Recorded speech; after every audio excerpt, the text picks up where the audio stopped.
Operation वैसे तो लोग अभी भी उसको काफ़ी रिस्की और बहुत घबराते हैं ऑपरेशन से, लेकिन यदि हम उन ऑपरेशन को मिनिमल इन्वेजिव या छोटे चीज़े से रोबोटिक्स से यूज़ करके बिना हड्डी काटे कर सकते हैं तो उससे पेशेंट्स को रिकवरी में बहुत आसानी रहती है।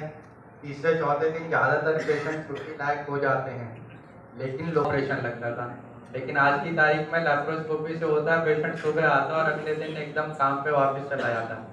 तो गॉल ब्लैडर का ऑपरेशन कराने के लिए किसी को बहुत ज़्यादा सोचना नहीं होता है कि हमें ऑपरेशन कराना है। सुबह आते हैं अक्सर पेशेंट और अगले दिन डिस्चार्ज हो जाते हैं। तो वही 3-4 दिन का अब हार्ट का ऑपरेशन भी होता है। तो इस तरीके से मैं मैक्स स्मार्ट में अपनी रोबोटिक और मिनिमल इन्वेजिव हार्ट सर्जरी की यूनिट है मेरी, और अब करनाल में आशीर्वाद हार्ट लंग सेंटर में हम हार्ट सर्जरी की ओपीडी चालू कर रहे हैं, जिससे करनाल के लोगों को भी दिल्ली की सुविधाएं मिल सकें और वो यहाँ पे अपना ओपीडी कंसल्टेशन ले सकें। अभी डॉक्टर अभिषेक हमारे साथ आने वाले हैं, बस 2-3 मिनट में वो पहुंचने वाले हैं। अगर मैं कहूँ कि कौन से कॉम्प्लिकेशन दूर किए जाते हैं तो कॉम्प्लिकेशन नहीं दूर करते, लेकिन जिनका भी हार्ट में ब्लॉकेज या बाईपास ऑपरेशन होना है, वाल्व का ऑपरेशन होना है, जिनके दिल में छेद होता है, एएसडी वगैरह होता है, उनका ऑपरेशन हम रोबोटिक द्वारा कर सकते हैं। इससे वाल्व चेंज किया जा सकता है। जिन लोगों को हार्ट की बीमारी होती है, ब्लॉकेज जो होते हैं, तो स्टेंट डालने की डॉक्टर एकदम बोल देते हैं, ये किस लिए, जबकि ट्रीटमेंट भी तो उसके ऊपर हो सकता है। पहले ही स्टेंट डालने की बात क्यों कही जाती है? उससे काफ़ी खर्चा भी आता है और फिर जीवन भर जो है उनको बहुत परेशानी भी उठानी पड़ती है। दवाई चलती है पूरे जीवन भर। ऐसा नहीं है, हर एक मरीज को स्टेंट डालने का नहीं बताया जाता। जिनकी बीमारी एक लिमिट से ज़्यादा होती है, जो एक स्टैंडर्ड है कि आपका 70 या 80% ब्लॉकेज से ज़्यादा है ना, तो उसमें ही स्टेंट डालने की ज़रूरत होती है।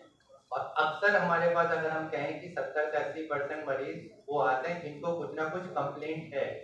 वॉक इन मरीज कोई ऐसा नहीं आया कि मैं अपना हेल्थ कार्ड चेकअप कराने आया हूँ और उसको एंजियोग्राफी कर दी गई है ना। किसी को छाती में दर्द है, ईसीजी चेंजेस है, सांस फूल रहे थे, जब उन पेशेंट को यदि ऑलरेडी सिम्टम्स हैं, उनकी एंजियोग्राफी में कुछ निकलता है, तब तक जिनका 80% या उससे ज़्यादा ब्लॉकेज होते हैं उसमें स्टेंट डाले जाते हैं। किसी को आगे जब 2 या 3 नसों में 80% से ज़्यादा ब्लॉकेज हो, जो कि नॉर्मल स्टेंट से संभव नहीं है, फिर उनको बाईपास सर्जरी बताया जाता है।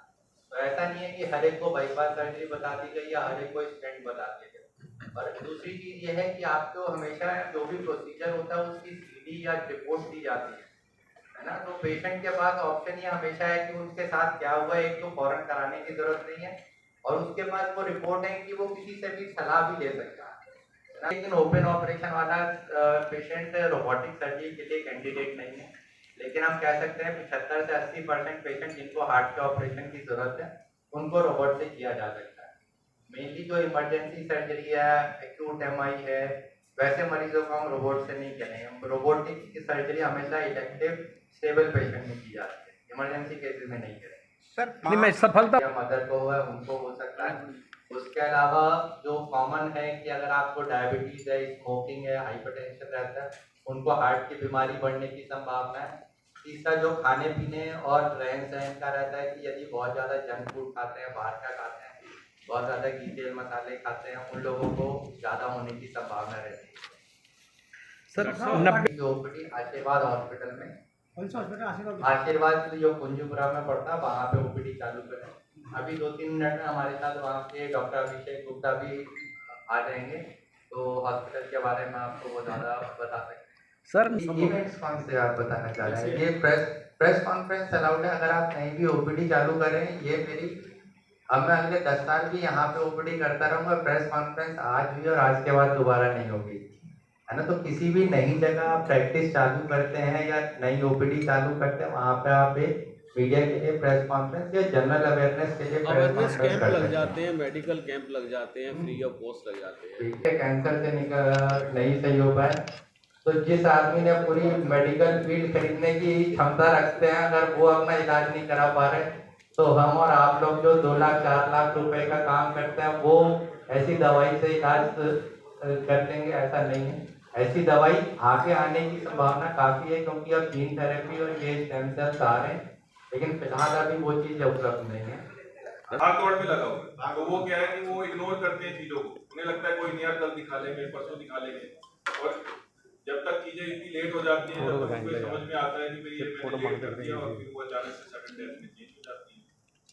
जो आपने बताया डॉक्टर बत्रा के बारे में, मैं उनके साथ काम करता था, वो बहुत ज्यादा डेडिकेटेड थे, इतने डेडिकेटेड थे उन्होंने अपनी हेल्थ के ऊपर कभी ध्यान ही नहीं दिया।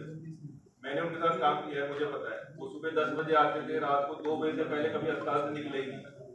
और किसी दिन तो ऐसा होता था कि हम अस्पताल में सोचते थे, सुबह 6 बजे घर जाते थे। इतने ज्यादा व्यस्त थे वो कि उन्होंने अपनी हेल्थ के बारे में कभी सोचा ही नहीं कि भाई मेरे को क्या करना है, क्या करना नहीं है। और देखिए बीमारियां होती है, लंबा इलाज चलता है। तो मैं सबको ये कहता हूँ कि एक तो ये बीवी आपकी है, दूसरा मैं बन गया, क्योंकि लगातार ये जितना ये ध्यान रखे कि उससे ज्यादा मैं रखूंगा।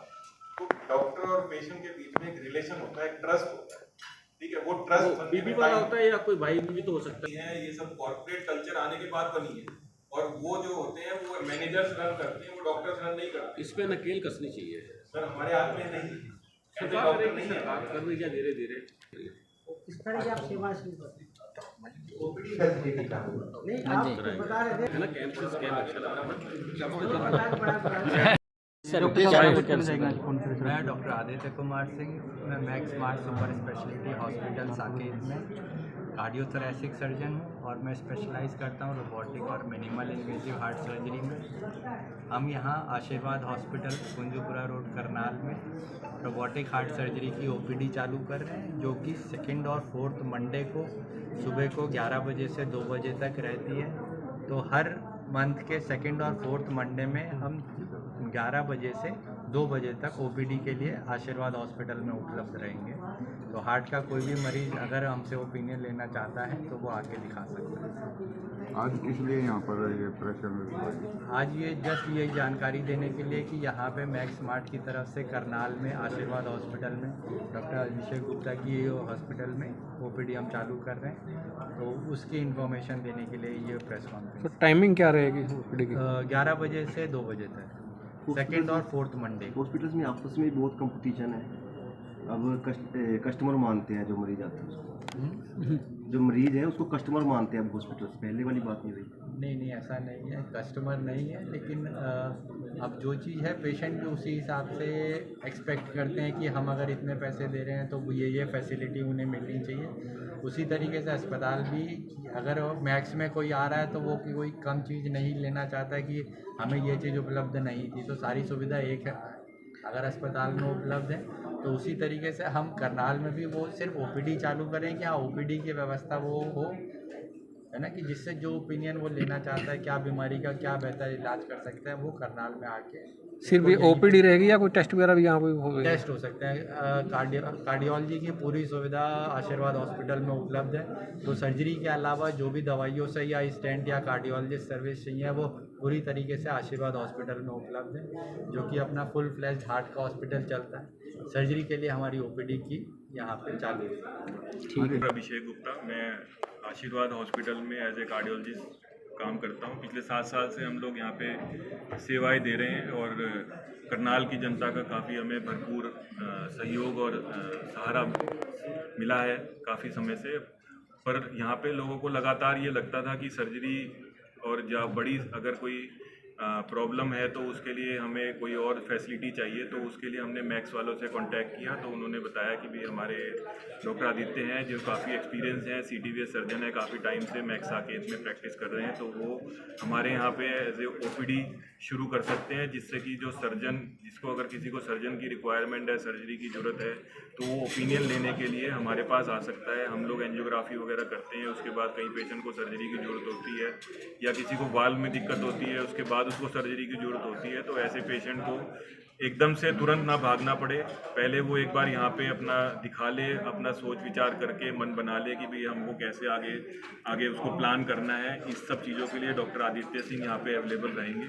हर दूसरे और चौथे सोमवार को यहाँ पे इनसे आके मिल सकते हैं, सलाह मशवरा कर सकते हैं और उसके बाद अपनी सर्जरी के लिए आगे प्लान कर सकते हैं कि कैसे क्या करना है, कहाँ कराना है। सर्जरी के पैकेजेस अलग होते हैं और जो स्मॉल हेल्थ हॉस्पिटल्स होते हैं, जैसे हमारा हॉस्पिटल है, वहाँ पे पैकेजेस अलग होते हैं। और जो बड़े कॉरपोरेट्स हैं जैसे मेदांता है, मैक्स है, वहाँ पे पैकेजेस अलग होते हैं। वो फैसिलिटीज़ के हिसाब से होता है, टीम के हिसाब से होता है, उसके हिसाब से वो पैकेजेस आगे डिवाइड होते हैं।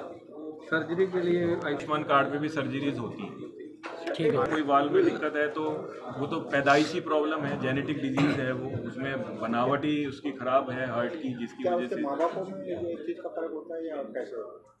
जनरली जेनेटिक डिसऑर्डर नहीं होते।